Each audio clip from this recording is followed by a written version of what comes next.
Check out these sweet headers. These are 1 3/4 primaries. They're stainless steel. They came from eBay because I didn't want to spend $500 or $700 or $1,000 on headers for this thing, because I guess the square body trucks are pretty notorious for not having any headers that fit. They say Chevelle headers, you have the best chance, and these are Chevelle headers. They're kind of a mid-length header. So I thought, well, I'm just going to buy a cheap set first and see if they fit before I spend money on a nice set. So that looks great over there. And over here, wah, wah, wah. Close but no cigar.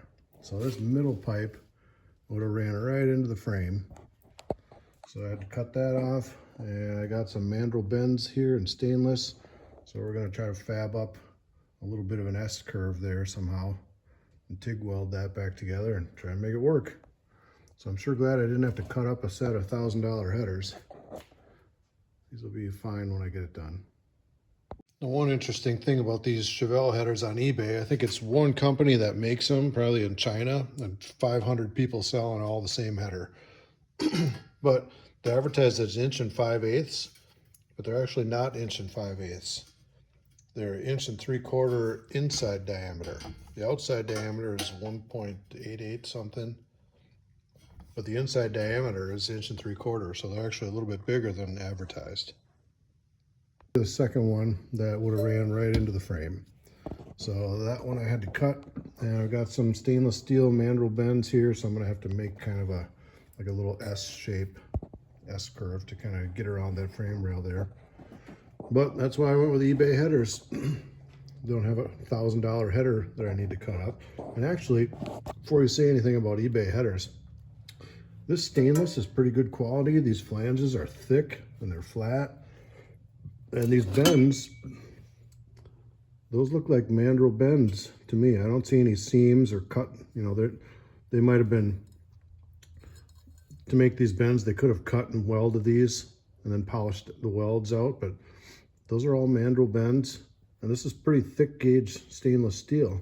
So I've done a lot of exhaust work. I've made lots of custom exhausts, and compared to the headers we used to use back in high school, the old rusty mild steel headers, these are very nice.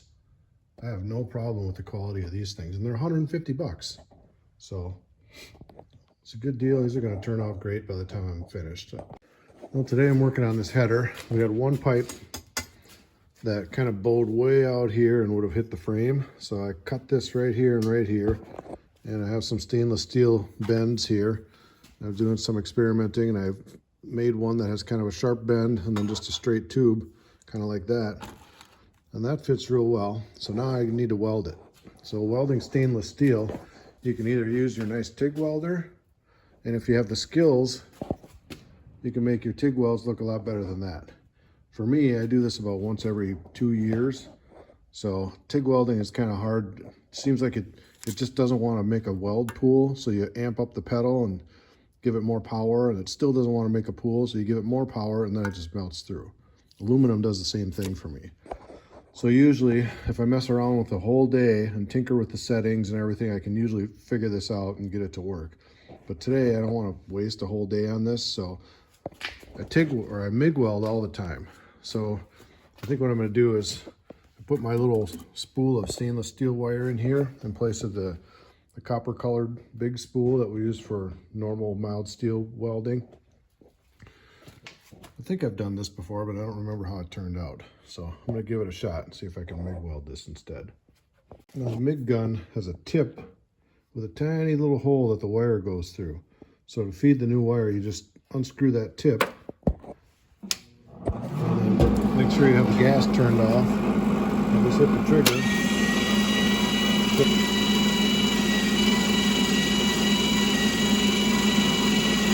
There we go. Well, this is working better.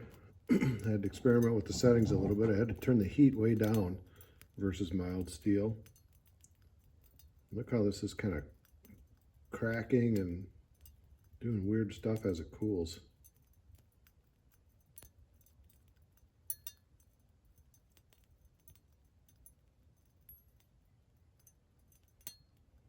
It's weird. Mild steel doesn't do that.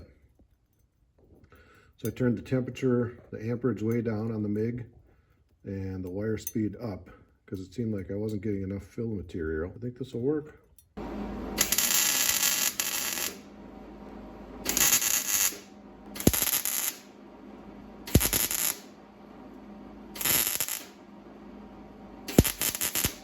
And 5 minutes later, I got this all welded. So that's why I love the MIG welder. For some reason, that's just so easy. I really wish I was good at TIG welding, but I just don't have all day to mess with that thing. Maybe someday I'll have time to practice more, but I've got a whole truck to build. Now if I hit this thing with a little metal polish, I might be able to polish it up a little bit because it is stainless.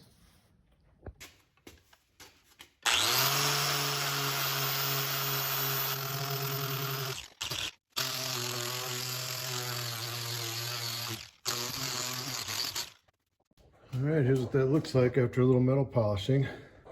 And now you can see it clears the frame easily.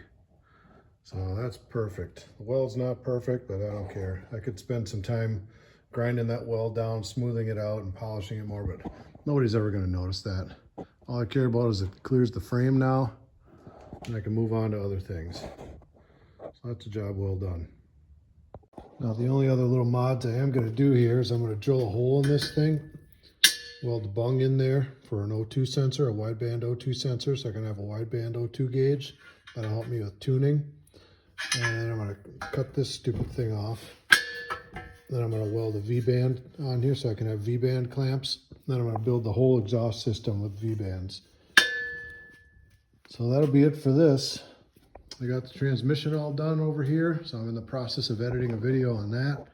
And then once I get the transmission and the transfer case, which is also done, bolted up in there, then I'm going to build a full exhaust system out of stainless steel for this thing. So I'll make another video on the full exhaust system.